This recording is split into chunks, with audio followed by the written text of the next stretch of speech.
Welcome to Beauties and Beasties, the independent pest podcast for the UK.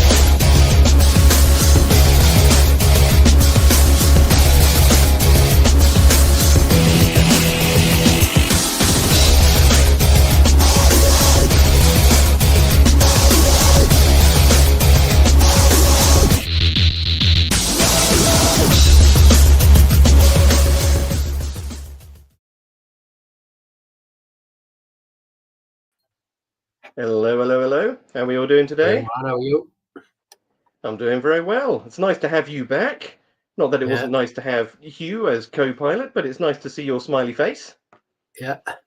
I've missed you. But we've been busy. For those who don't know, I went on holiday for a week with my two little ones. It was a lovely holiday and we've done loads of cool stuff. And I can't lie, it was the most stressful week of my life. Like outstandingly stressful. I can't impress on people how bad it was. Like the full week, the little one was so excited he didn't sleep. He's got this horrible habit of running off. But I mean, like, you mentioned before, like hide and seek running off. But he now, because he didn't know how to hide, he thought he'd get caught. He was just running it like straight line and at 100, 200 meters, like before stopping. You know, you're trying to chase him. He done it in the airport on the way back. We went all the way down the Wiggly Worm to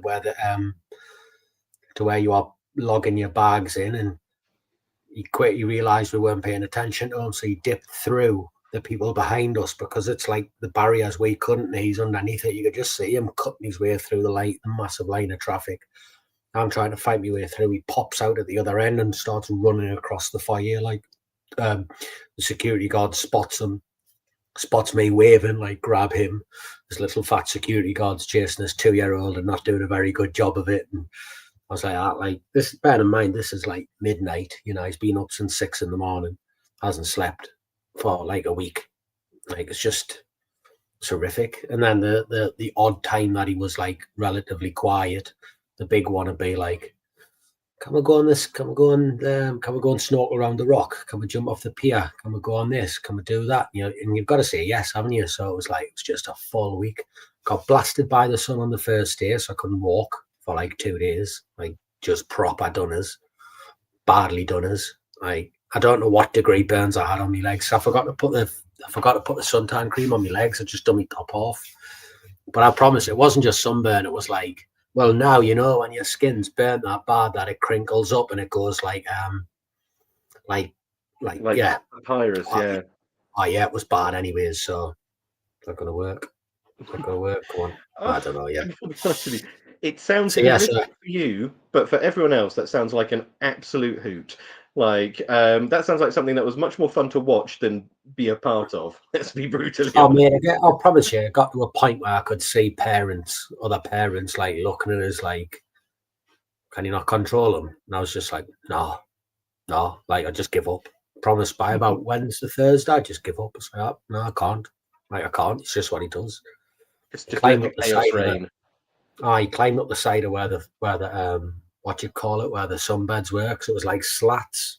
So like I literally took my eyes off him for a second, and he's at the top, hanging on like a little monkey, you know, however high up, when you're trying to get a hold of him, get him down, and he's just screaming, no, and you're like, oh, like everyone's watching you, like you're a dickhead, and it was horrific, mate. It was horrific. So you feeling refreshed and recharged and ready to get back to work? Yeah. I went back to work for a break, and then you go back, and they've done a great job of looking after it. But obviously, I had 6 million jobs to do, and everyone wants a bit of you. And you know, it was just. But we're pretty much caught up after this week, so we're not too far away, and we've got some good stuff in the line. So yeah, how's your 2 weeks been without us out? Oh, they've been podcast, of course. Hugh is a wonderful co-host, but it's always nice to have you back. As for work, I disappeared off to Scotland to go and help Lawrence with a bit of a project up there.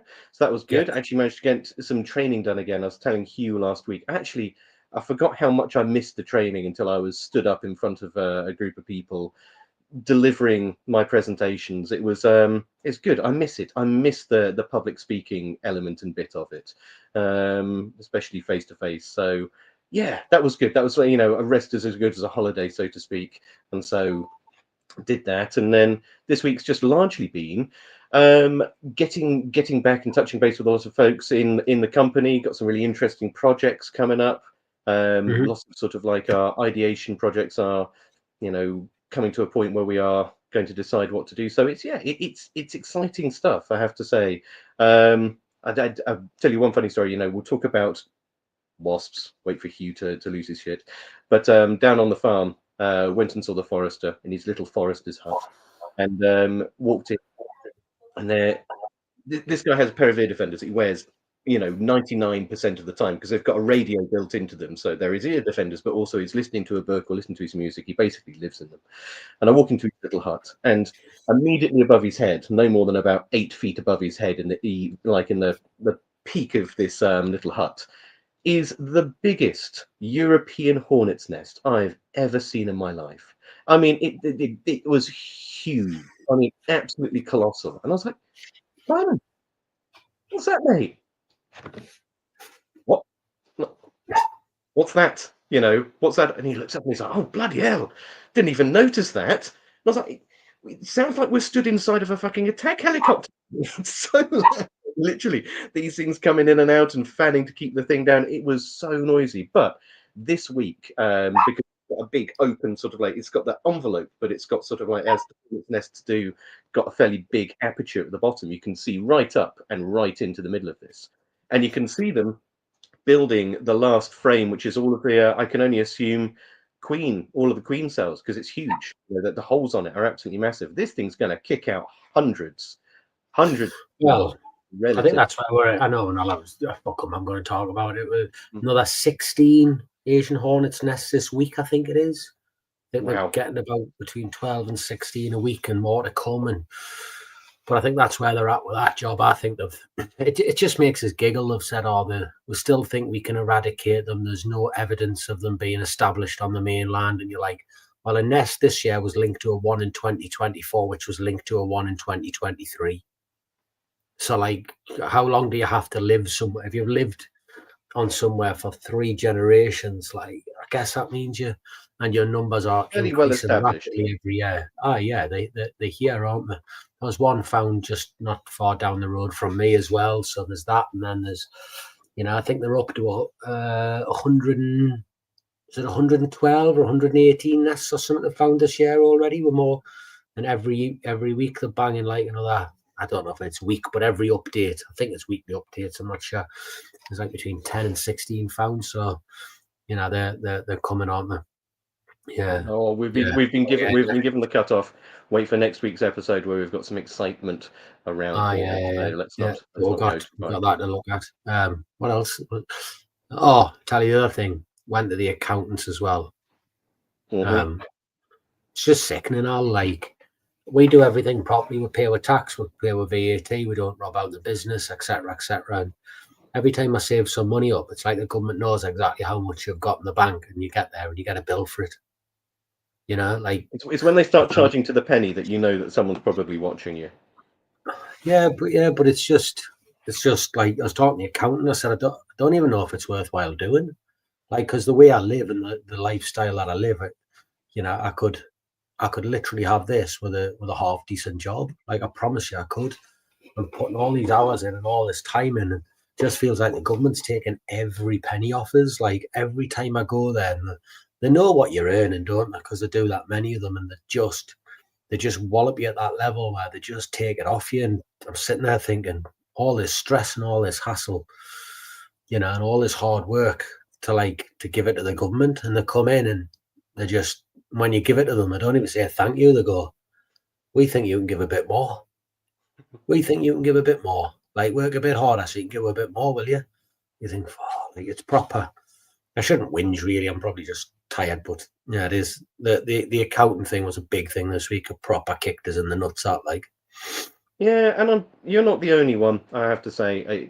Many of us will be sort of like sat here listening to this. The majority of our industry are, self-employed, sole traders, small businesses. It is A headache, and B, I know for a fact when I was having to do mine, it's a stress and a worry that suddenly you're going to get a bill in for something you've not quite anticipated.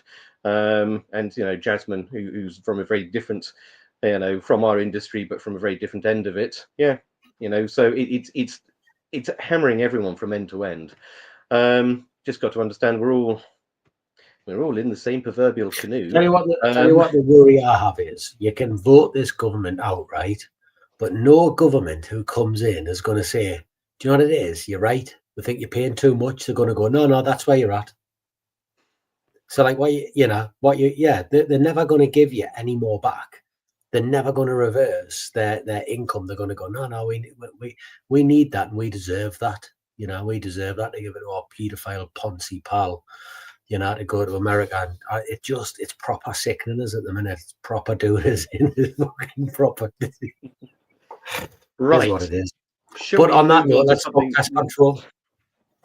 Let's move to something more exciting, more happy. Yeah. Let's talk about bed bugs. They're a good, Just before we bring Sarah on, I have to say I'm so glad you've now joined us again for another another insect episode. Because, ladies and gentlemen, who may always listen to this on Spotify, I implore you, come back and watch this on one of the live chats. Because Sean's face when we talk about bugs is always an absolute. I'm going to stop you there. You bring Sarah on, introduce her. I've got something to show you. Well, that's worrying. Hi, Sarah. Apparently, my co-host has disappeared after going. He was, inspired by the words bed bugs and look of horror. So I can only imagine what he's about to bring back on. I thought he was chasing the toddler. Yeah, look at this, covered in bed bugs. Oh God, Sarah, welcome to the show. Would you like to introduce yourself and just let us know a little bit about who you are? Okay, I'm a 57-year-old woman from North London. No special skills, just raised a family. Happened to get into bed bugs about 10 years ago, just under 10 years ago. Worked in it for 6 years. Moved into something else. Something easier I thought I'd do. So I work with teenagers in a children's home. And then about 6 months ago, I started, I've been running the Bedbug group. I kept that going. I've got a Bedbug group on Facebook, and I just keep hearing horror story after horror story after horror story. And you can only help so much remotely. So 3 months ago, I thought, hey, why don't you start your own business? And I have. The Bedbug Queen Limited is me. And it's been a roller coaster for sure.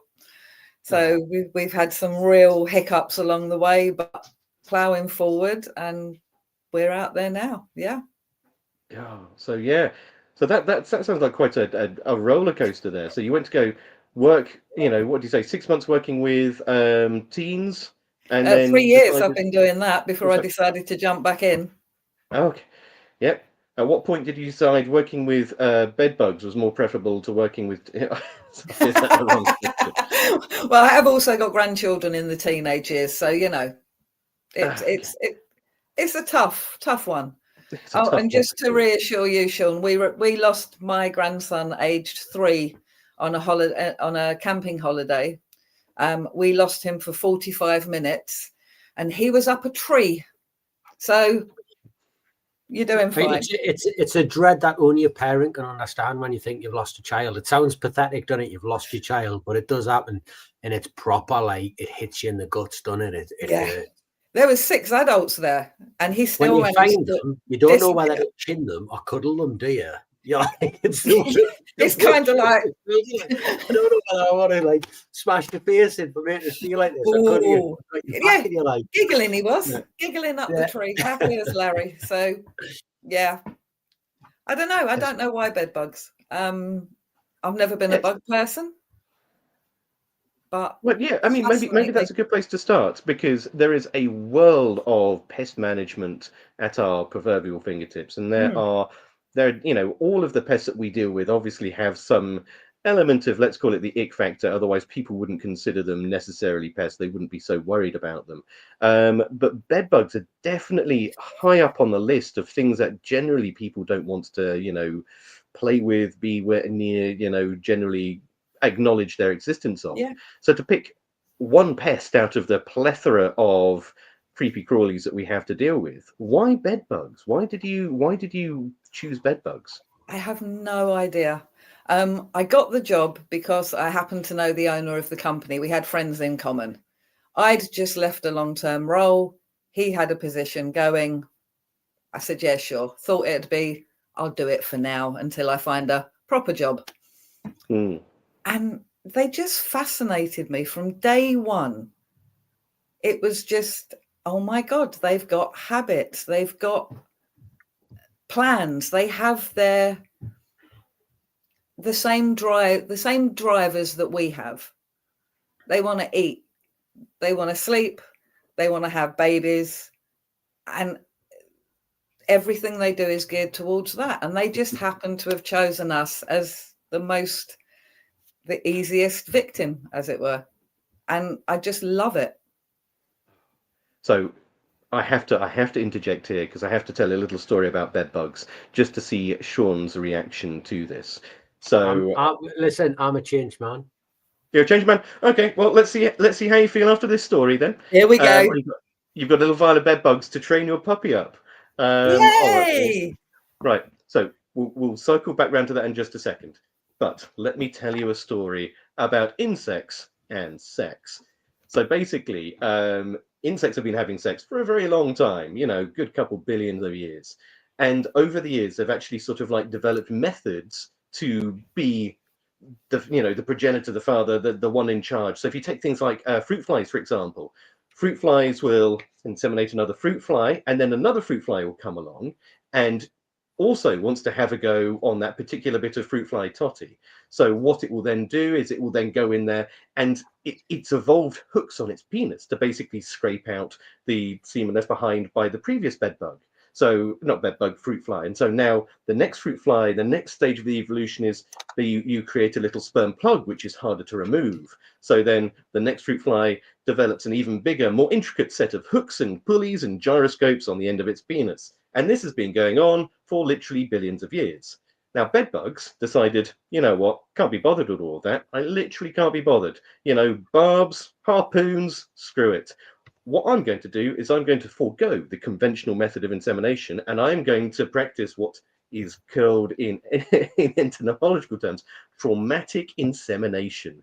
They have developed a penis which is the size and shape of a scimitar, and they don't even bother to find a hole. They simply just create their own hole somewhere in the body of that female bedbug. And this can get so, if you've got more males than females in a population, you can self-annihilate a population of bedbugs by the males literally overcopulating with the females, and the females just literally giving up and just deciding that death is a preferable option to this absolute bollocks. So bedbugs, I say this because nobody likes bedbugs, and even bedbugs do not like other bedbugs. This is it. So yes, that's my little story about bedbugs and why you probably don't want to be one. Especially a female. I do hope that was in reference to my comment, Billy. We've all been there.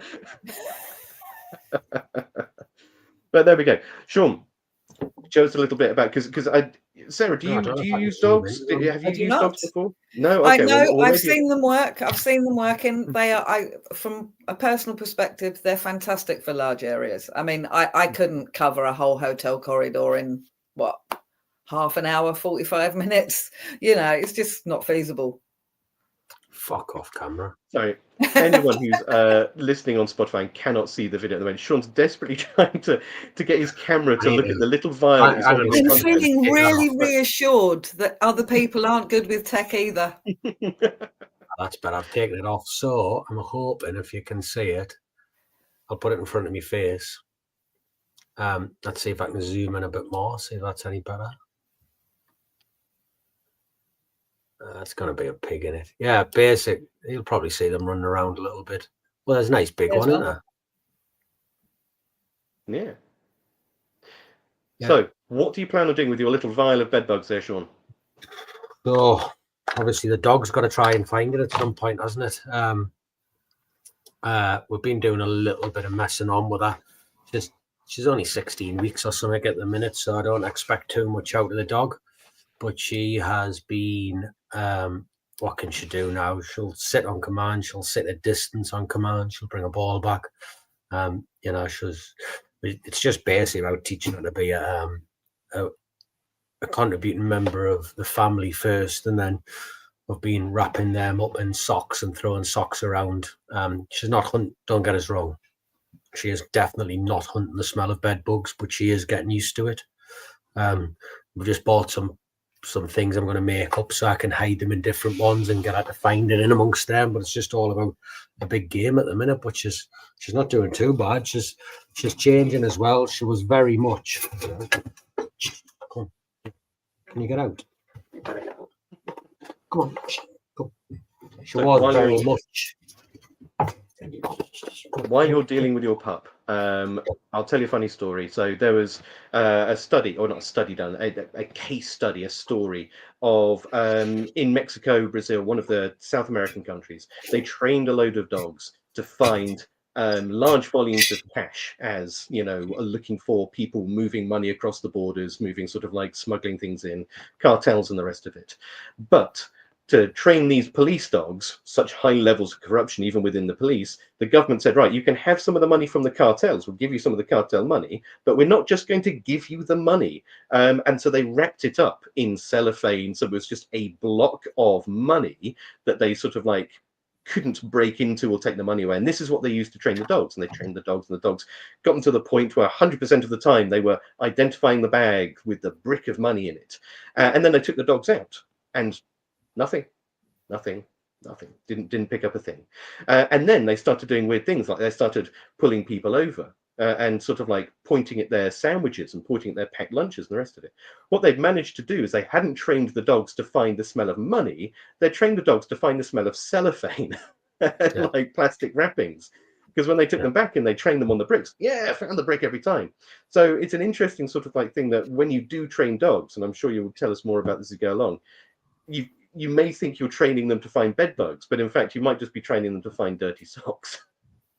It's usually human scent that they pick up on, in it. So when they're chasing a ball, they're not chasing the ball; they're chasing your smell on the ball and their slaver on the ball and all that. So that there's different ways around it. Don't get us wrong; I'm no expert. I've never trained a bed bug dog before, but I've had dogs all my life.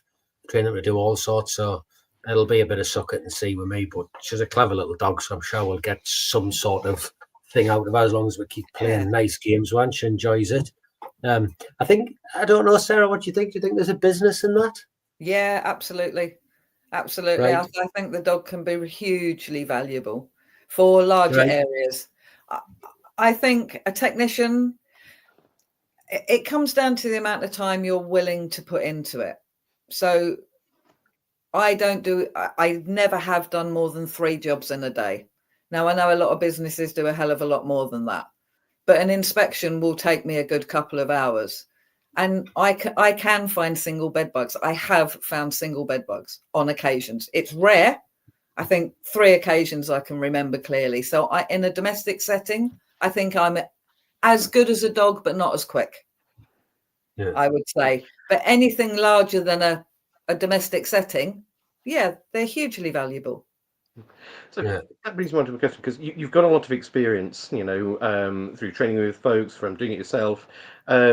What would you say? So there's obviously going to be people listening to this that have done bed bugs before, and that's their bread and butter, and they're very excited about it. There's going to be an equal number of people listening today that maybe haven't done bed bugs or wants to potentially get into bed bugs as a part of their portfolio of offerings.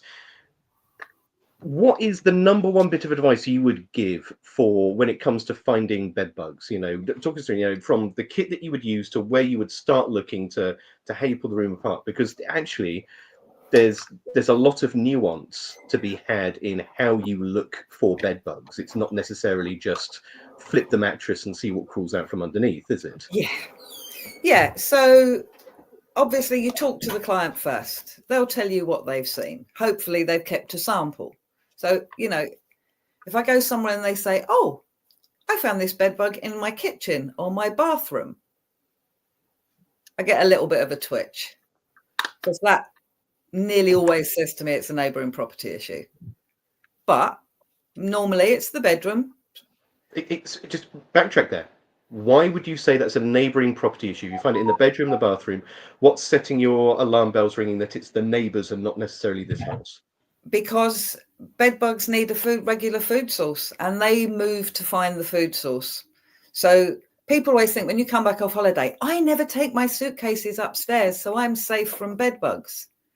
No, if you brought your suitcases in and you left them in your hallway for 3 days, I guarantee you by the end of next week, those bed bugs will be in your bedroom.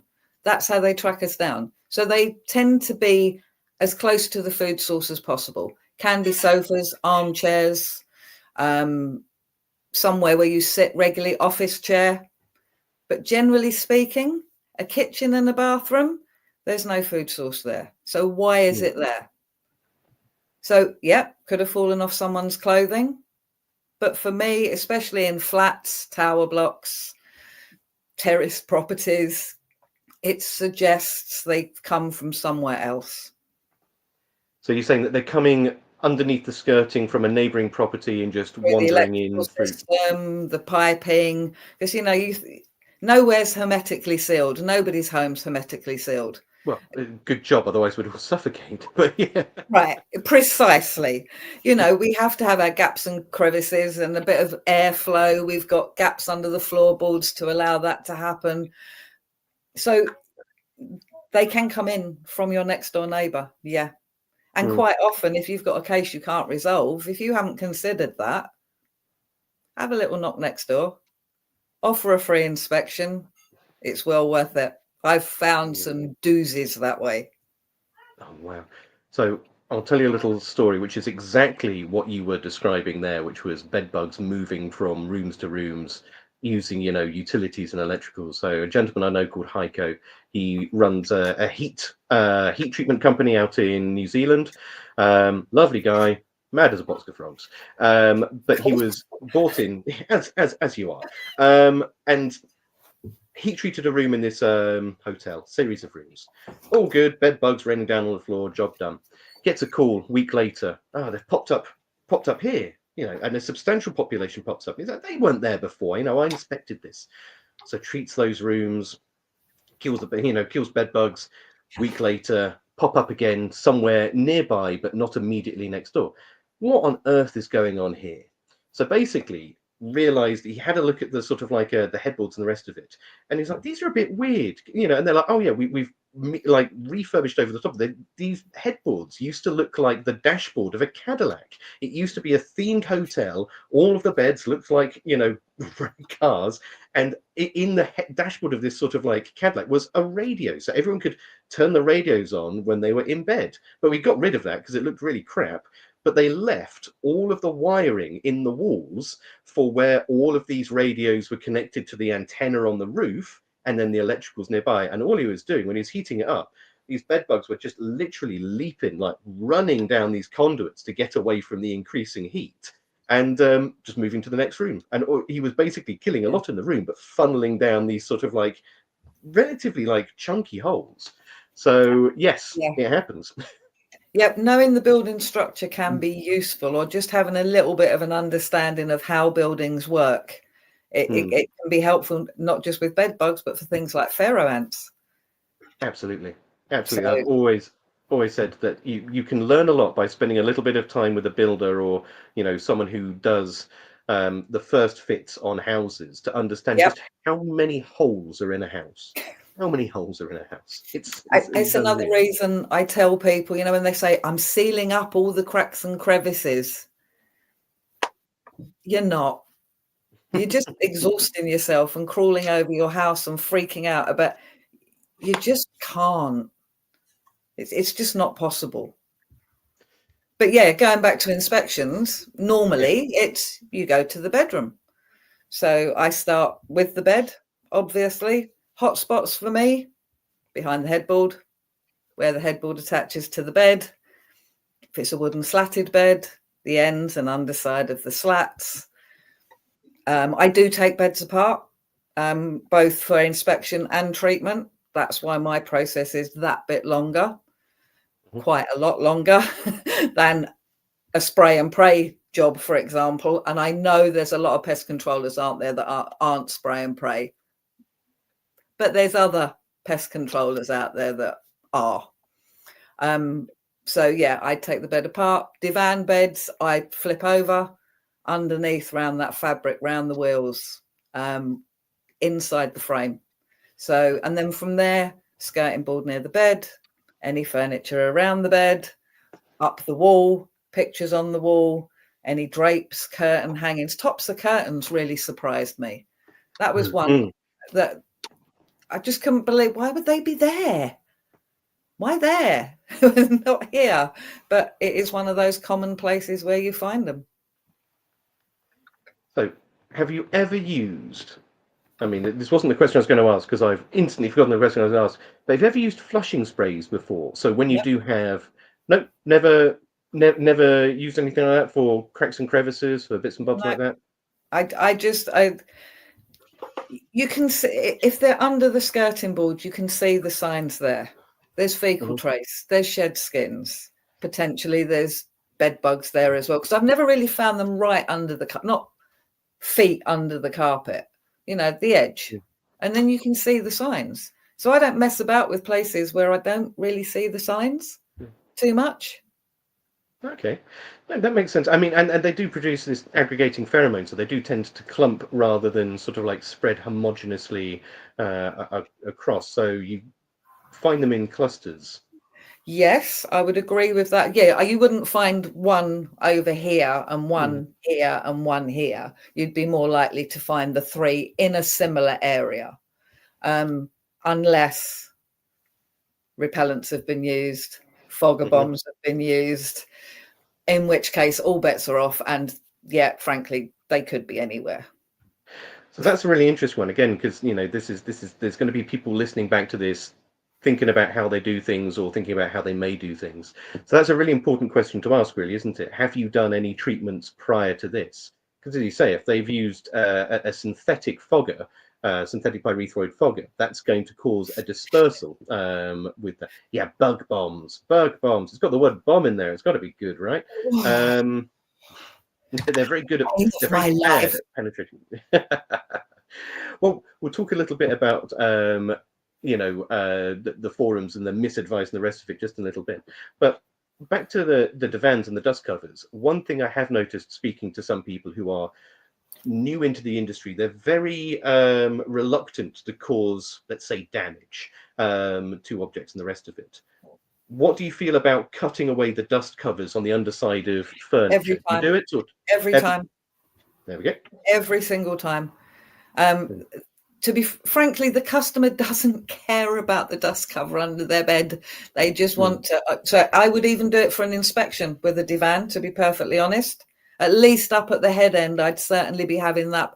Maybe I'd try and do it where you can sort of pry it off and they can staple it back on if they want to.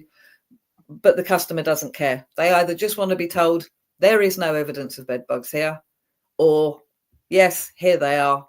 This is what we're going to do to get rid of them. And that's why some, I'm going to try and word this really carefully because I don't want to offend anyone. There are some pest controllers that know this job is a license to print money sometimes, especially when it comes to bed bugs. People will find, I've heard people say, I haven't got the money.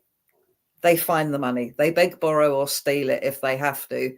And if some people will go, I met a lady, she'd been treated 7 times. She had spent over £11,000, if I remember correctly. No.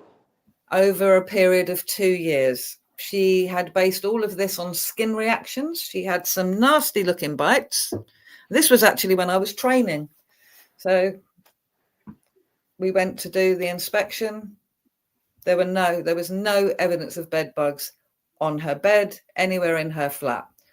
She explained the situation, but look, I've got the bites in a line. I'm covered in them. It's been going on for so long. Is this the same bed you've had all along, madam? Yes. you've never had bed bugs. She'd never had them, ever. So for that period of 2 years, she had rinsed her credit card, borrowed money, handed money over, been itchy, paranoid. You know, we all know how people's heads, people really lose it with bed bugs. And she'd never, ever had them. That pees me off. Oh, absolutely. It's tragic and it's awful, and it does our industry no service when you hear stories like that, because the vast majority of us out there, let's be fair, the vast majority of us want to do good. We want to help people. We want to run a business and we want to sort of like have holidays, but ultimately we are a service for the nation to remove pests, to help people sleep better at night, to defend their little castles. And yeah, to have someone do something like that is just awful. And probably did it with a smile, and that's the really tragic thing, isn't it? Yep. And I mean, you've been in my group on Facebook for a while now. I spend more time telling people they don't have bed bugs than I do helping people that do have them. Yeah. I mean, and that's the thing. It's people. There's such a large level of misconception as to what a bed bug is. What's it look like? Where do they live? And that's the really interesting bit of it. But we'll definitely come on to that in just a little bit. Sean, you've got your thinking face on. Yeah, no, I was just thinking about a couple of things. One, delusional parasitosis. I don't know why, and I don't want to come across as a male chauvinist, but I bet you 19 out of 20 problems that we have with that, it's always a single woman who's a little bit older and very house proud and lives on her own. Like, do you find that or not? Because you probably deal with a lot more than us. It can be a thing. So there is a condition in older women, especially women around menopausal age. So that fits with what you're saying. They develop the crawling on the skin, and it's called formication, because it feels like ants crawling. So formic acid with ants. It's that crawling sensation on the skin. So that's quite common. Pregnant women also can suffer skin changes like that. But the real big one is if someone really gets it in their head they've got bed bugs, and when you're being told online, oh, you can have bed bugs for months and not find any evidence, people believe that. But they're so hard to find. I tell you another generalization though. When we have had a bloke who's had it, like parasitosis, he's had it 100 times worse than anyone you've seen before. Sleeping naked on top of a kitchen table was the last guy we went to. He was literally sleeping with no clothes on top of the kitchen table. And I've heard of other people having exactly the same thing, and there was just no helping him. Like, do you have that as well, Al? Yeah. When I was years ago working at the Pelgar, we had a phone call in, and it was a gentleman had done just the same as that. He had put a bucket of water underneath each leg of the dining room table, and he'd strip off, do a body, pat down body search, and then he'd get on. Wouldn't even allow himself a pillow, and he was an elderly gentleman as well. And actually, that was shocking, to say the least. Yeah, it's horrible. People's heads are their worst enemy. They think the bugs are their enemy, but honestly, their heads are the worst. And I can actually speak from both sides of the coin because I have had them myself. So you've had bed bugs. Oh yes, I did bring them home from one job. Yes. Right. Turns out I don't react to bed bug bites, and neither does my husband. So we lived on a narrowboat at the time. Fully wooden clad inside. Okay. So we went out over New Year, and we came home very late. So as I walked in the bed, so you know, bed bugs, they kind of time themselves to your schedules. I'm normally in bed at 10 o'clock, asleep by midnight. Feeding time for them, I suppose, would be about 1-ish, 2-ish.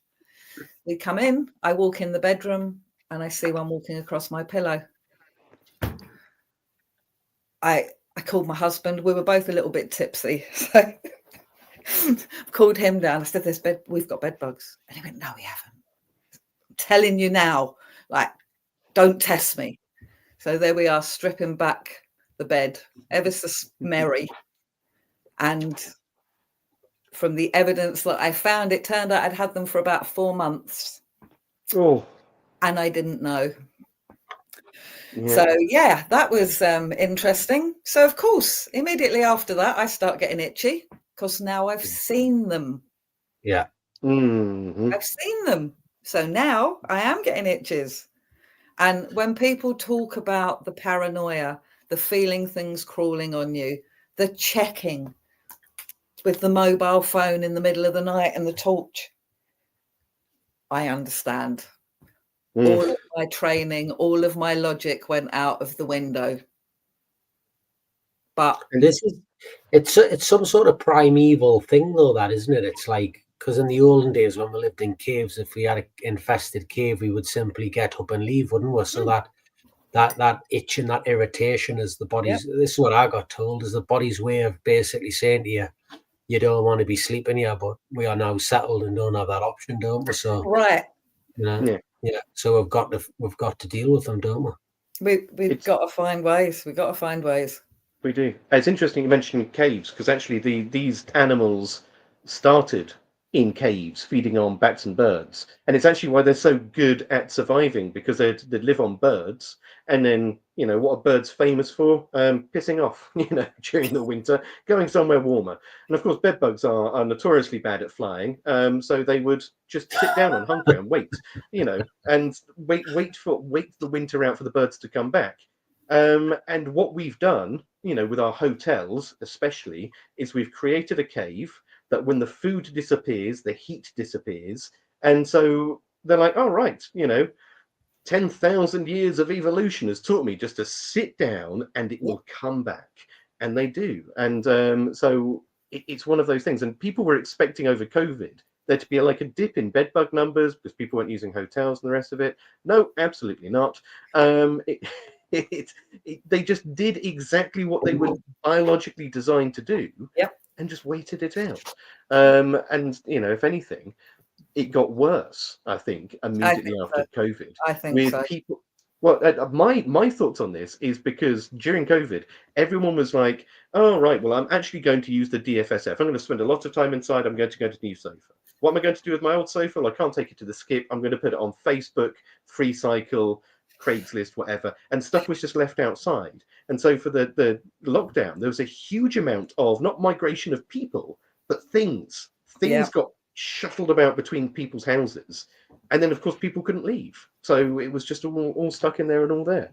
But yes, I could tell you so many other stories about bed bugs. I love them. I see your stories and I raise you. Oh, go on then, raise me a story. Give us another story. You want to about hear a good one? Yes. Got called to a lovely flat, nice area, nice big house on the corner, 3 flats in it. We're called to the ground floor. I do the inspection, definitely bed bugs, no problem. Then she mentions the lady on the next floor up's got bed bugs as well. So I popped up to see her. And so on this floor, so her flat was on this level with the door on this side, and there was another front door here leading up some stairs to the flat upstairs. So I've knocked on her door and waiting for, you know, you're looking around. And I see on the door of the upstairs flat, there's at least 8 adult bed bugs just wandering around. Oh. I've got to get in that flat. Anyway, I gained access. And I have to say, you know, I've said bathrooms and kitchens, very unusual. When I say they were everywhere, I literally mean everywhere. I've never seen anything like it before or since. I hope I never see another one like it, but literally dropping from the ceilings as you walked past. You've got to wonder how people in those situations just don't get fully exsanguinated, you know, just honestly, I could not believe it. It was insane. He'd been fighting them for 10 years, using over-the-counter sprays and fogger bombs and moving rooms, you know, and It's just moving rooms, so moving them about. You know. Yeah. But that actually brings me on to really sort of like lead inspection. When you talk about prep with your clients, that I have noticed personally from feedback from other pest managers, from discussions and the rest of it, is people tend to fit into two camps broadly. Those who give a lot of detailed prep before they go out, and those that encourage people to do absolutely nothing, and we will look at it when we're there. And there's a merit to either side of this, because if you think about it, if there's no prep work done prior to going out, it means it's a longer job, it's going to be more costly, it's going to be more difficult. Flip side of that is if you tell people to sort of like put things in bin bags and sort of like move them about, they inevitably forget, panic when you turn up, get a handful of clothes and run it into the spare bedroom and yeet it across the room, hoping that you'll never notice it. And by so, they will tactically trebuchet bed bugs from one room to another. So what would your advice be? Which of these camps do you sit in? I tend to sit in I like to see it how it is. Even if that means I only go in and do an inspection on the first date, you know, go and just do the inspection and then give instructions or make arrangements for me to come and do the prep, depending on the customer needs, because I can offer a really bespoke service for those that need it. Disabled people can't do the prep. Very elderly people can't do the prep. A mum with 6 kids ain't going to do the prep. It's just not possible. So I like to see it. And then I know, oh, you are a bit of a hoarder. Oh, those books were stored under the bed. The teddies were in a hammock up in the corner near the bed. But you've now moved, you know, I like to see it. And I'm not a fan of bagging stuff up that's not going to be washed because it needs to be exposed to the treatment. Really? So I like, I'm definitely in there. I like to see it and I then offer the advice, and then it's done my way. I am a bit of a control freak. I like things done. I think that's what biggest shock for me when I went from doing the bedbug work to going into a workplace.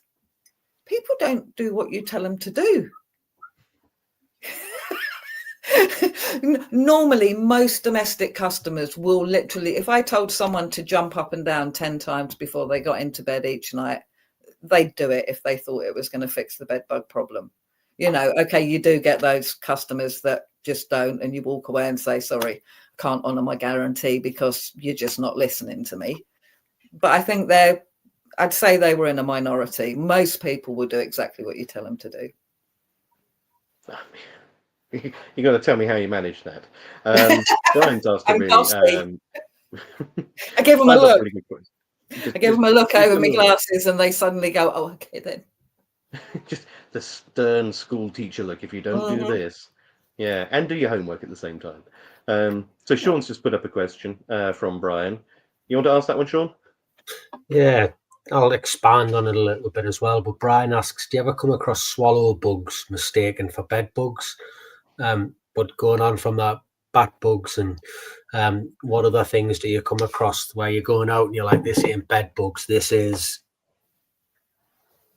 I've come across bat bugs. I got caught out by bat bugs on one job. I think I'd just forgotten about them. I knew they existed, but I think I'd just forgotten. And they had been found around the bed. So it was only when I got back I think I'd gone back for a 4th time, which was really, really rare. And I had a conversation with the governor and he went, have you considered bat? Have you been up in the loft? And I was like, no, I haven't been up in the loft. He went, you need to go and look in the loft. And it turned out they'd historically had bats up there. And it was bat bugs, not bed bugs. So really important one, but really hard. I mean, with the naked eye, you're not going to really know. Location is important, generally speaking. So in this case, his bed was up in the attic room. So there was a boxed-in attic above, but his room was underneath it. And his bed was right in the apexy bit. So location wasn't that much help really there. And they were coming to the bed. in extremis, because there was no bats, they were coming to the bed. Mm. So, but sometimes location, if you're finding bugs on a windowsill on the other side of the room to the bed, well, yeah, maybe consider, have you got a nest outside? If they're clustered around the chimney breast, which is not really anywhere near the bed, have you considered bats? If you live in an old property, is it likely? So location is important. Generally speaking, if you find them clustered on the back of a headboard, they're bed bugs. What other insects are giving you the false positive of bed bugs then? For me, nothing else I've cut. Well, what other people have identified. Yeah, like for instance, we often get carpet beetles. Carpet beetle larvae, because they're on the bed. And then you get there and you're like, it's not, but we get that all the time, carpet beetles. It's the most common one to come across because they'll also feed on dead skin cells. Finding him under and around furniture, back of headboards is fairly logical, really, but people immediately go, there's a bug in my bed. It must be a bed bug. Yeah. Other than that, I mean, stored product pests, sometimes you'll get the odd grain beetle, especially when people have got small children and there's debris down the side of the bed, shall we say. You find, grain beetles, scosids, come across that quite a lot. People frequently mistake scosids for bed bugs. They're the main ones, really. I had that with a lavender bag, I've never seen anything like it, because you'd pick it up, and for anyone who's never dealt with them before, they're that small you can't see them. So like I just went through it.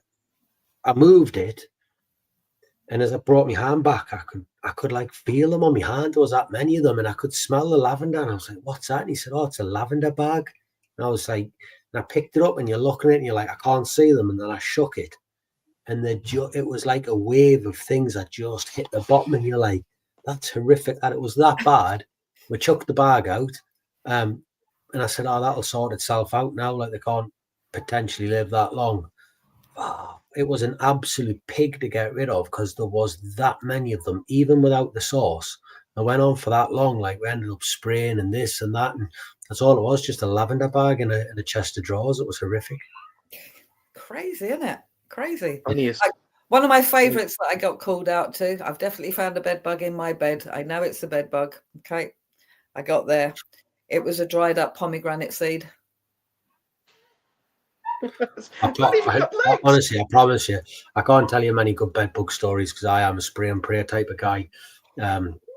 Well, I'd like to think we're a bit more accurate than being a spray and pray, but we don't, Anyways, this old lady would been in, and she called in for bed bugs. Turned out to be carpet beetles. There was an old wasp nest above the bedroom window. You could see where they're dropping in. Got rid of it. Done a spray.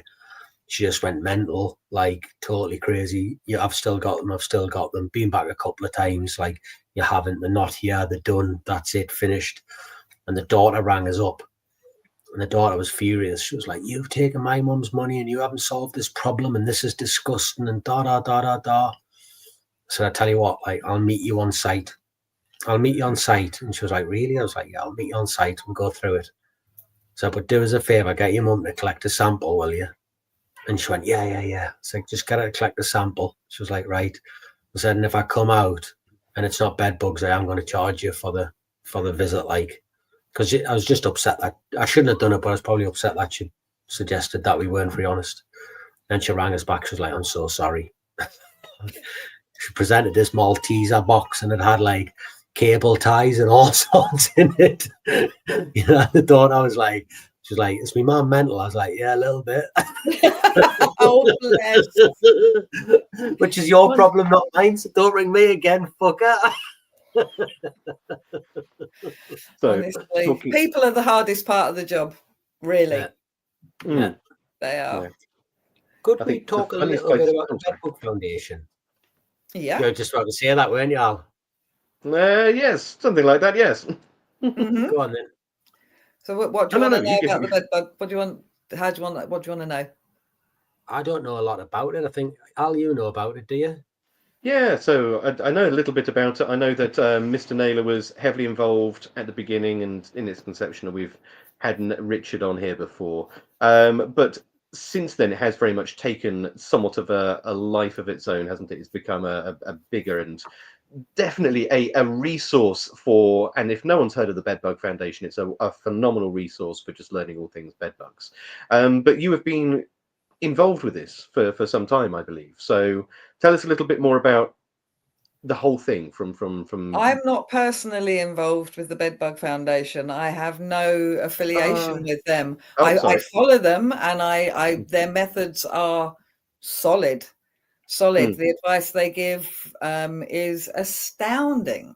Very clear, very concise, very easy for people to understand. It's not jargony. So I think Richard is an amazing guy, and I really, really admire the work he does and the foundation itself. I know they do dog training stuff. I think they accreditate the dogs, don't they? Well, that was one of the reasons I was asking for, because I've heard good and bad things about it, and obviously having this little dog, it's got my brain ticking over, like how the organisation is set up and how things are decided. I have absolutely no idea on that side of things. But, I've certainly met people who have had their dogs trained and are accredited through there, and they seem happy. But, of course, I haven't met everyone. So, we all have different experiences with different organisations. One person will say the AA is great. The other person would never go from the RAC. NPTA, BPCA. Damn it. I was hoping we could swerve that. No chance. Yeah. No. Well, yeah. Sorry, go on out. I was about to say, anyone who's interested in Bedbug Foundation, I've just put the links up on the chat. Have a look. It's a phenomenal resource. And if you're interested in learning any more about Richard Naylor, he's been on twice now. I think it's one of the few re-returns that we've had onto the podcast. What he doesn't know about bed bugs probably isn't worth knowing at the end of the day, to be brutally honest. And he's one of the few people I know that has fed bed bugs on himself so often and so frequently in the names of science and commerce, he actually gave himself anemia. That is how dedicated he is to his job. So you can bet your bottom dollar that the information that he will have on this, with another there's a couple others in there, I think including Stephen Doggett, who is Richard Naylor for the Southern Hemisphere. Have a look, have a read. Well worth your time. I've met Stephen. He's a nice guy. He knows his stuff as well. He's good fun. So, a couple of questions: silica or DE? DE for me. Why? Because that's what I've used and it's worked for me. So while it's working, don't change it. So look, listen. If we could get the American products. I saw somebody in the chat mentioned a certain product that perhaps shall not be mentioned here tonight, but I think we both Crossfire. Yeah, it drives me. People think it's a magic wand, and it's only going to be a matter of time before resistance to that comes along as well. If people are just not everybody's going to use it according to label. It's not yet HSA approved here. I'm a bit of a rule follower, guys. I like things to be done properly. I know you can get it on Amazon. Any one of us could order it on Amazon tonight, but I don't like it, and I don't think we should be able to. A couple of weeks ago, I did a live on TikTok because I needed to do a live to try and get it up. But anyways, these had turned up, so I did something with them, and the amount of people, I genuinely, before I did that, believed that there was no amateurs out there who were dealing with their own bedbug problem correctly or suitably. But the amount of people who were on there saying, I had them and I got rid of them, and they bought chemicals from America, was this like foaming purple spray or something like that. You heard that one? It's Raid. It's the purple Raid. Apparently. Yeah, like a foaming spray type thing, and then Cymexa dust, and then they were all the ones who were saying, listen, we had them and we got rid of them because we simply couldn't afford to employ a professional. We're all buying stuff from Amazon from America, and I thought the odd thing was getting through, but it would appear to be a far bigger problem than we maybe give it credit for. Yeah, and I did my training a couple of weeks ago, the BPCA training, and I met the new CEO, lovely lady, Rosina, and I said to her about it, and she said, but they shouldn't be able to. I said, but they are. I said, this is something we need to change. Mm-hmm. It just shouldn't be possible. I think we all have this weird idea in our head that stuff comes through customs, surely it gets checked. Well, apparently not, because literally hundreds of people coming through my group. It is almost at least once or twice a week, somebody will say, what's your opinion on Crossfire? And really, it's a huge bugbear for the manufacturers, because you think about it, this is their products, and they don't want them to sort of like be crossing, because they know for a fact, they spent all this time and money getting them from A to B, and getting them there, and if they could get them registered in the UK, they absolutely would.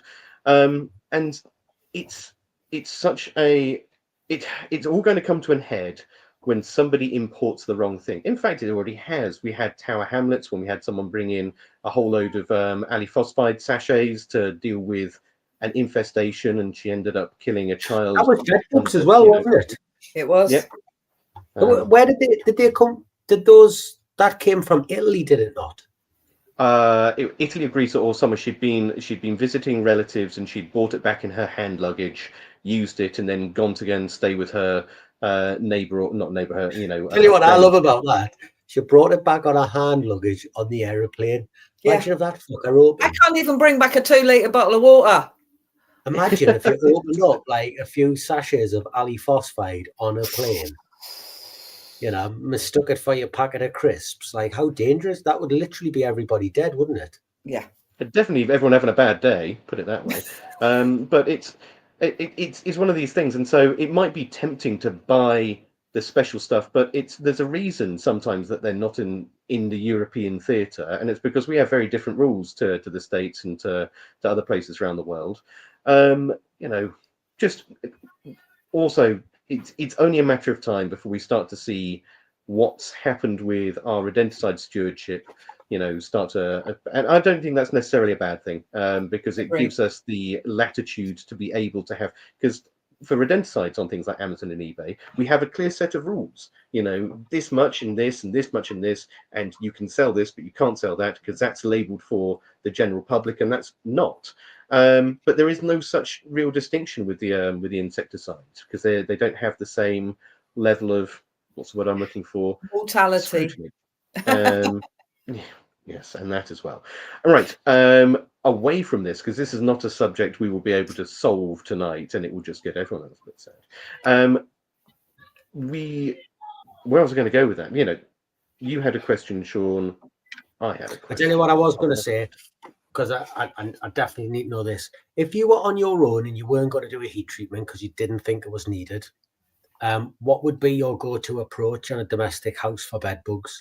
So I don't do heat treatment. I don't even offer that as a service. I'm not strong enough to hoist the heaters around, frankly. And there is only me. Okay.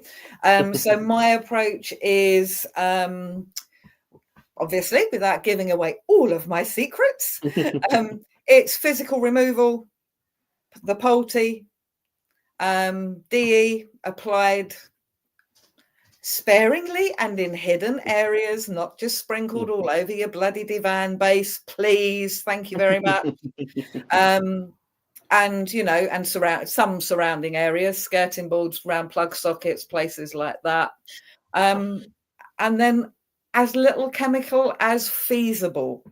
I do try and keep the chemical to an absolute minimum and use it only in the areas where I physically have seen them. And I know that's not the general approach. That's the way I do it. Yeah. It's one of these things. There's 100 ways to skin the proverbial, and if it works, it works. I mean, but the thing you've got to remember is, you've got to understand the things that don't. Define the difference between heat and steam. I think more appropriately, they're both heat, but one's a direct heat and one's an indirect heat, I would say. Yeah. So the direct heat would be the steam, and it's as simple as you point it where you want it to go, and therefore you're not. So in those cases, say you had a precious record collection, you're not going to have to hoik it out of the house because you're not going to be able to do a standard heat treatment with your record collection in the lounge. It's going to damage them. The whole house heat treatment is heaters are bought in or positioned outside. And the aim, and I use that word very carefully, the aim is to bring the interior of the property up to a temperature high enough to kill all bed bugs and eggs. However, there's always going to be some cool spots, and it is a real science. There are people that do it very, very well. It is not just a case of sticking a heater in the middle of the room and walking out and coming back a couple of hours later. It really isn't. If you're going to do it properly, you've got to get that heat everywhere, and it's got to be done quickly, because bed bugs won't just sit there and wait to fry. They will start to withdraw. You're on holiday, you're by the pool, you're getting overheated with the kids. You're getting really hot now. Suntan lotion on your legs. What are you going to do? You're going to jump in the pool, or you're going to get under the umbrella, or you're going to go into an air-conditioned room. Bed bugs will do the same thing. Jesus, guys, it's getting a bit warm here. Whew. And they're going to withdraw into walls, under floorboards, further into a frame. Deep sofas. Hate sofas. I hate sofas, especially puffy ones, because that heat is likely, it may not penetrate far enough in there to get it. And they can withdraw right further back into walls, and it just takes longer. So it can be really good, but that's the difference. One is you heat the whole house. The other is it's a directional steam. So to add a little bit to that, and I'd like everyone listening now or watching back, let's be really reductive about this. There is two types of furniture, two types of stuff you have in your house. Those which are a conductor and they want to draw energy through them, thermal energy, electrical energy, anything like that. And those that are insulators, those that want to reflect that energy back towards you. And generally speaking, conductors make terrible objects to sit on. If you've ever sat on a metal bench, you'll know straight away it becomes so uncomfortable as it just leaches the heat out of your backside. So almost everything that we have in our house, from our beds to our sofas to our floors, they're all insulators to one level or another, which is great for keeping us warm. But as you say, it's terrible for the penetration and the transmission of energy through and into them. So if you're wanting to heat a whole room, you need to make sure that there is enough gap for that air to move through, that insulator doesn't act as a shield. Now, with steam, I love steam because steam is weird, because water is weird. We need water. We love water. It covers most of the earth. Water is the weirdest chemical substance on earth. It doesn't act. You freeze it, it gets bigger. Most things, when they become a solid, get smaller. All of these other things that make it really good for life, make it really interesting when it comes to steam, because water doesn't want to be a vapor. It doesn't want to be a vapor. It wants to be a water. So actually, when it becomes a vapor, it will readily and happily dump as much energy as it can on any object that it touches in order to lose enough energy to return to being water, which is why steam scalds are so much more damaging than getting boiling water poured on you, because boiling water is 100 degrees. Vapor is still near 100 degrees, but it will dump all of that energy as fast and as quickly as possible in its attempt to, and it's called the latent heat of vaporization.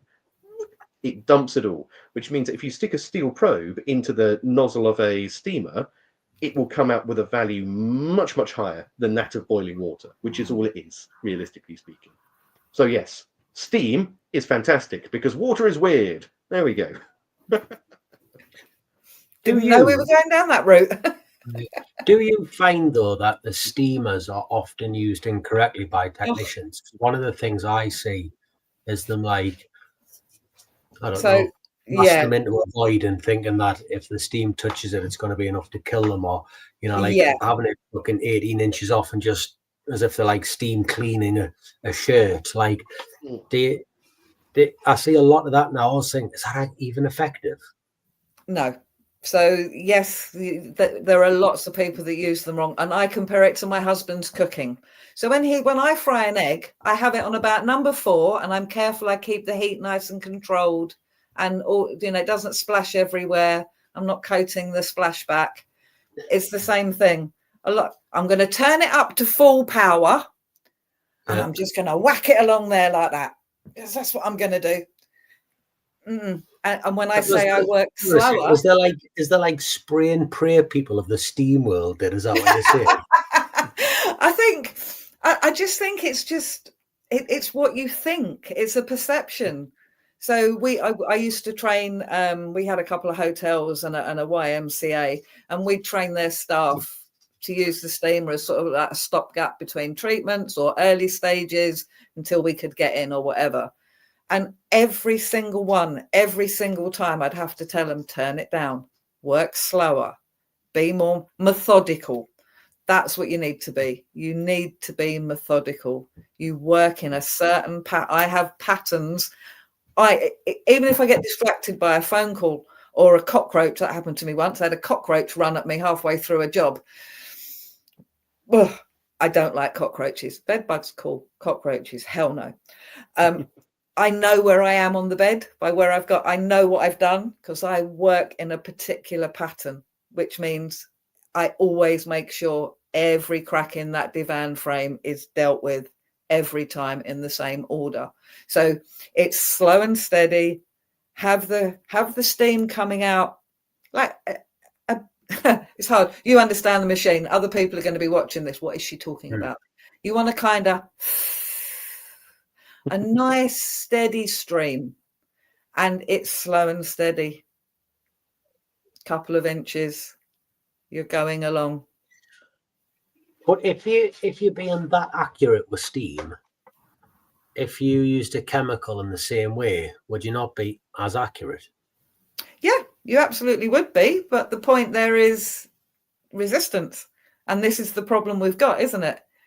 Mm-hmm. We've got a massive resistance issue. Come on, we all know you can't just go out and spray once, even if you got every single crack and crevice, like the whole room. It's not going to work in one go, is it? But again, cheeky so and so. But like playing devil's advocate a bit, I understand we have resistance. But then you don't have residual, do you, with steam? So you don't. How do you balance off the residual with the resistance issue? Yeah, I completely understand that, and that's partly why I'm trying to bring together sort of two worlds here. I want to bring some of the tricks and processes I learned in the non-chemical world, along to some of the innovations, and because things have changed, chemicals change all the time. It's up and down. We seem to be in a bit of a cycle at the moment. I don't know if it'll improve much, but you can balance the two together. So I tend to not use chemicals on the bed. If I can, not even on a divan base, if I can absolutely help it, I'll use the DE there, but I won't do anything further. And then it's a case of, I don't want to give away all of my processes, but I have an extra step at the end. After the treatment cycle, I have an extra step. So what's that then? What's the extra step then? Come on, probably not going to disclose that here. Probably not. If you tell us, everyone. We promise not to tell anyone else, don't we? No one's listening, are they? It's just us. No one's listening, are they? Probably not. I guarantee you, everyone watching this will keep it to themselves. Who's live now? This is sabotage. My bit of advice would be, when it comes to chemical resistance, I found a really good thing to do is get a whole load of just go onto eBay, Amazon. Wait for it. Buy a whole load of urology pots or something like that, and some filter paper. And have cut the filter paper in half, fold it in, drop it in the urology pot, keep a couple of them in your kit bag. Then when you're doing inspections to begin with, when you find some of the bed bugs, knock some of them into it, put a bit of your chosen insecticide spray in there, on the filter paper, not on their backs, close the pot up, put it on the side, continue doing your inspection. When you've finished your inspection, if those bed bugs are still, running around half an hour later, having been in contact with a direct spray, you're pretty certain that your chemical that you're going to use Not that one. is not going to be the one. No. Okay. But if you have a range of different chemicals, those that contain PBO, which gets around to metabolic resistance, or your different grades of pyrethroid, or even there are some alternative modes of action which are here and some that are going to be here relatively soon, then take 3 vials, use the 3 best shots, the one that knocks all of them on their ass quickest, that's the one you use. And that would be my advice for a nice and easy way to see if you're going to be up a gum tree with chemicals without a callback 2 weeks later being like, they're just swimming through it, mate. So there we go. That's a really useful tip. And another thing that I think people think you go out and spray and they're all dead now. And then you get a call 2 days later. I've seen a live bed bug. Why have I seen a live bed bug? You sprayed on Tuesday. It doesn't quite work like that, does it, guys? No, and again, that's part of your post prep, isn't it? Which is, they're going to be hiding. They're, very cryptic. You're going to need to give them a reason to come out at the end of the day, and there we go. So we're into the last sort of 10 minutes or so of the show, and we've not really spoken at all about the reason that we got you on, which is this fantastic sort of Facebook group that you started up that just gives so much advice to members of the public, helps debunk some of these myths. So, I mean, number one, tell us a little bit about the sort of the site and why it started up, because you kind of gave us a little bit of an introduction to it when we were off air. But why was it that you started this group up? To combat the big guys that give out information on the internet. Begins with a G, ends in an E. There's so much misinformation. George. I just wanted to give a bit of a... Hang on, stop that, say it again.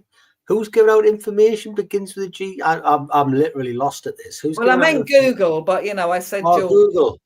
Begins with a G, ends with an E. Yeah, don't do that. Yeah, they don't never tell you the truth.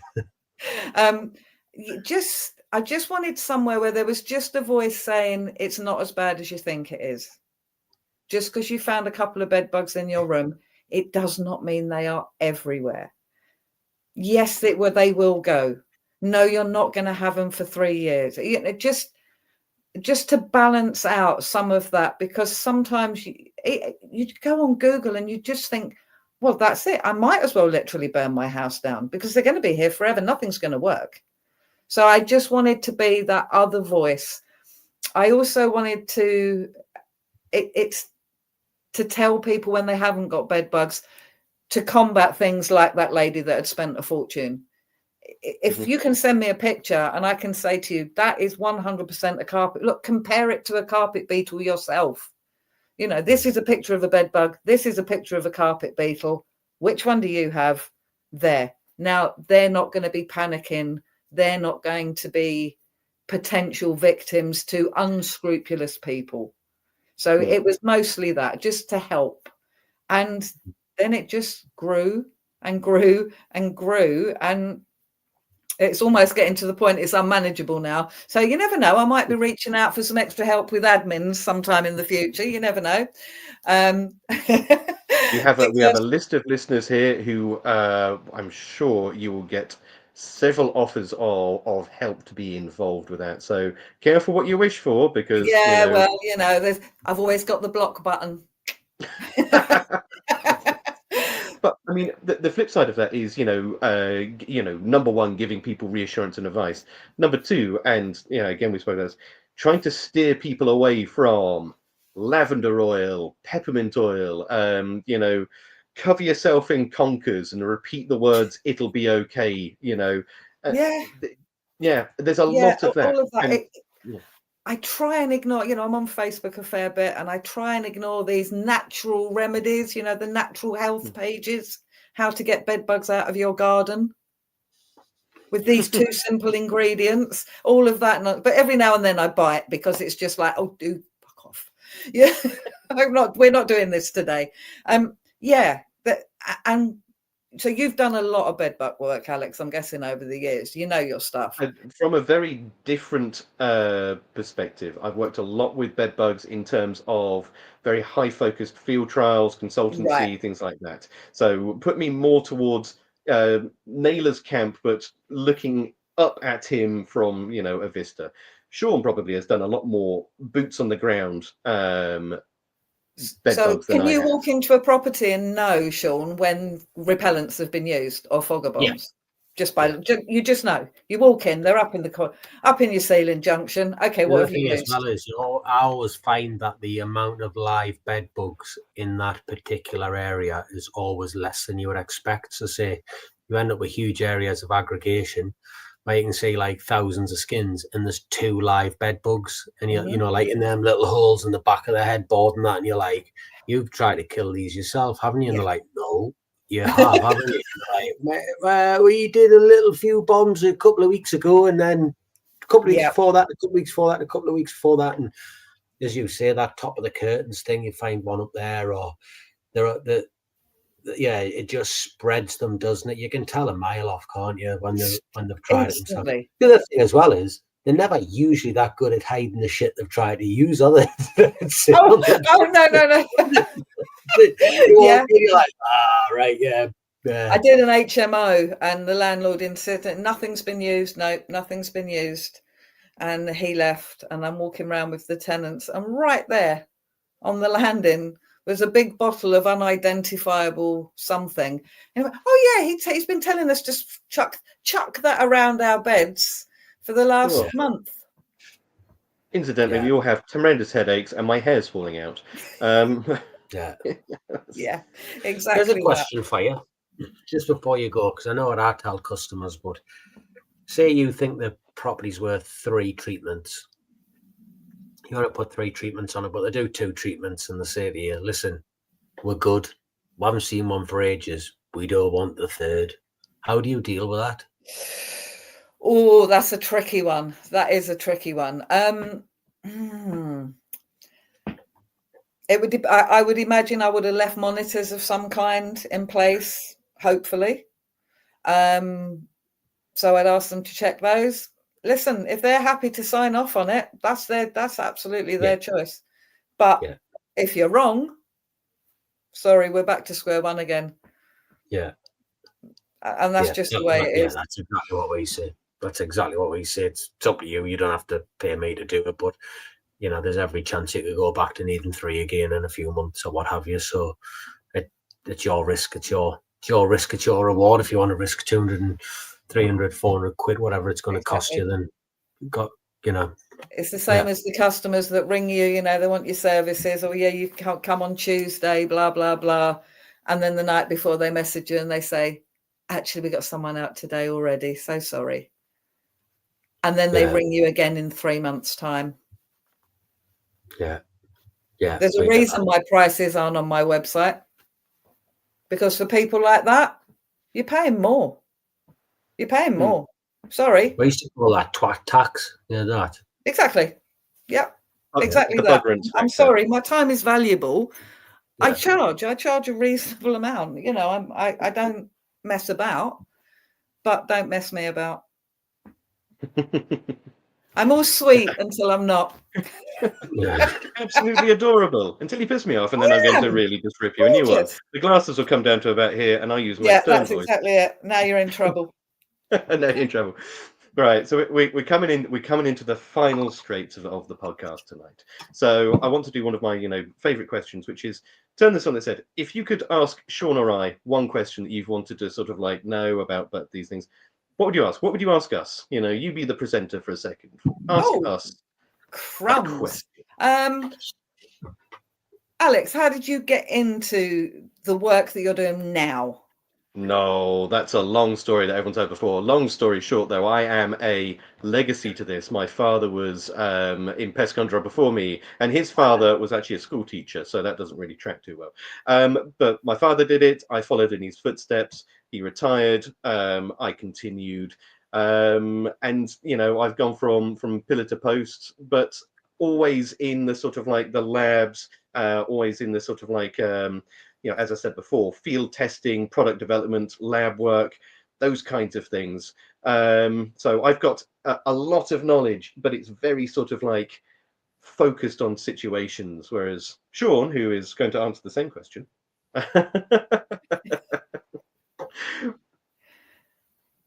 Yeah. I was just, when I was younger, it sounds a bit weird, but I can remember someone saying I had a natural proclivity for being capable of killing things, like without being a weirdo. Like when kids were playing on computers, I was out with the dogs, with the ferrets, with fishing, with hunting, with blah blah blah, and it just sort of, it was always a thing that was within me, like always. And then I had a job. Well, I had a sort of business stroke job. And then I wanted to do this and set it up, and then this took precedence and we just went for it. So I've always done the gamekeeper and stroke, shooting stroke, pest, like sort of traditional pest control. And then I came into it with my dad. The idea was that my dad was to do the work and I was to do the running the business behind the scenes. And then when, believe it or not, when crew hit and you had to do an exam to buy rodenticides, because I was buying the rodenticides and doing all the business, I wasn't doing any work at all. My dad was doing that. And then crew hit and I was like, you can't buy rodenticides, Sean. I was like, why not? And they're like, you haven't got a ticket. And I was like, my dad's got his level 2. He's using it. I'm not using it. I'm not using it. And then, oh no, if you want to buy it, you'll have to do a ticket. So I'd done the rodent course, the basic use thing, not to do any work, but then it just, because I then had that ticket, it was the flame that found the spark. And then if it was too far from or what have you, I would go out and do it.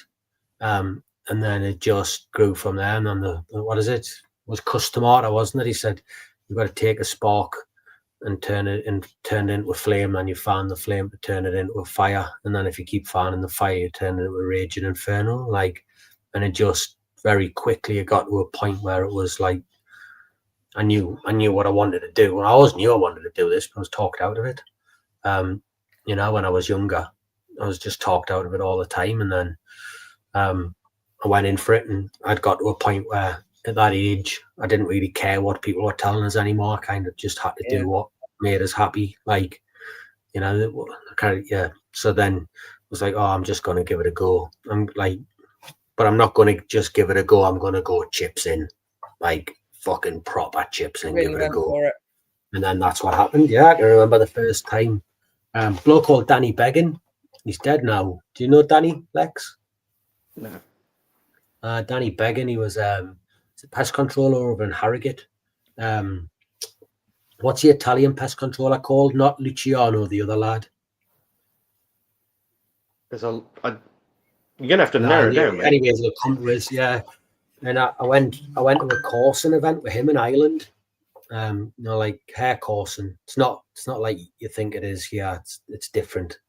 And he was a pest controller, and he was telling us about it, and I just thought, John Hayes, I can definitely do that. And I maintained a sort of friendship with Danny for a while. He died of cancer a couple of years ago, I think. And then that was it. We're just off to the races, and we've just grown it, and that was kind of it, really. Nice. There we go. Interesting.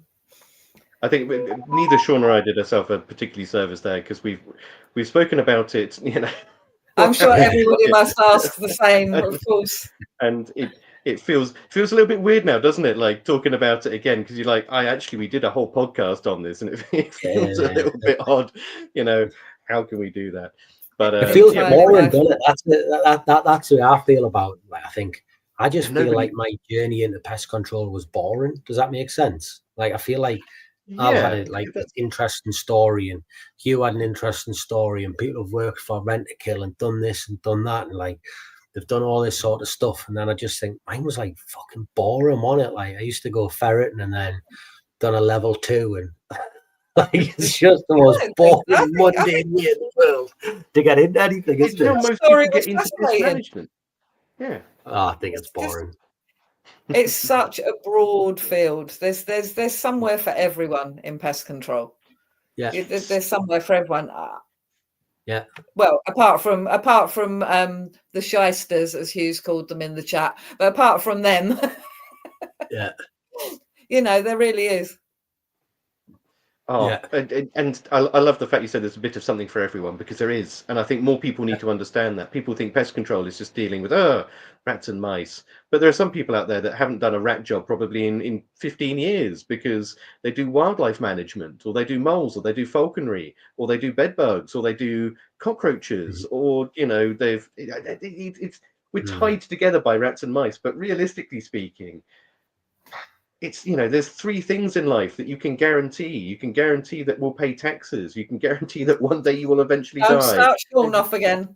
Don't start me on taxes. I've had enough of them. Promise you. You can guarantee that there will always be pests. So it is a job for life. And there we go. Right, on to our final three questions, and I will take the lead. Sarah, have you enjoyed your time on the podcast? I have.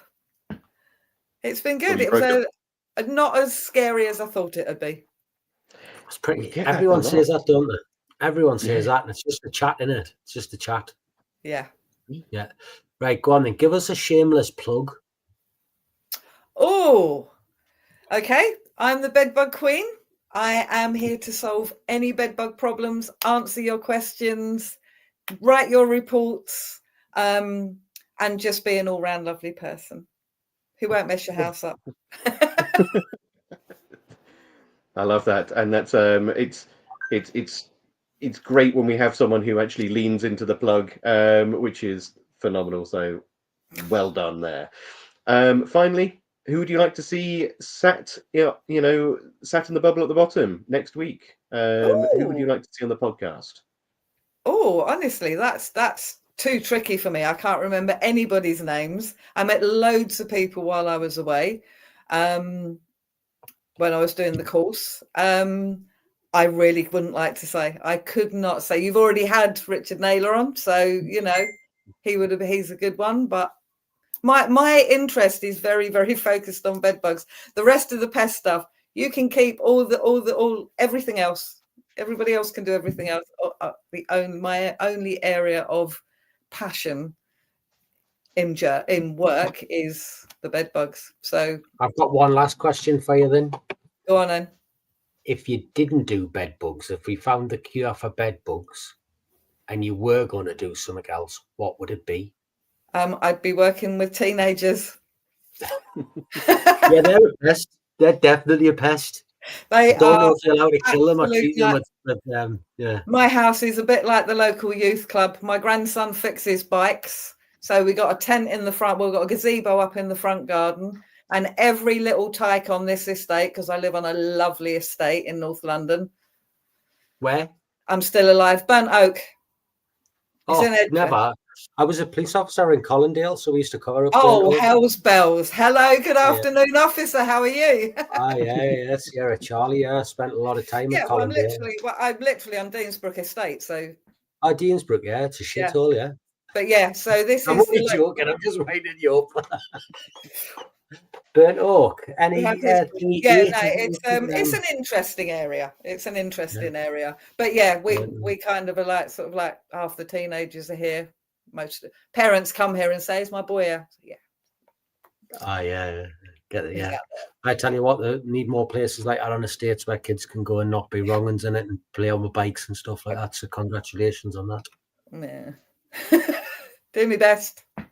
Yeah. Well, thank you ever so much for having you on tonight. It's been lovely listening to see your stories, and keep up the work with the with the Facebook group. It may not seem like a lot, but actually just the amount of traffic you have in there, you're obviously making a big difference to people's lives, pieces of mind, and steering them in the right direction. And there's definitely a lot of that needed. So thank you for being on. It's made me very cool with the grandchildren. My granddaughter actually says with 7,000 followers, I'm now actually officially a micro-influencer. So go me. I know. Yeah. I know. A micro-influencer. I like that. Apparently. What would that make us? Like a nano influencers. That's what we are. So, a couple of people saying thank you. But with that, we'll bid you all adieu, and we'll see you all next week. So, bye-bye. Bye-bye. Bye. Thank you for listening to the Beauties and Beasties podcast.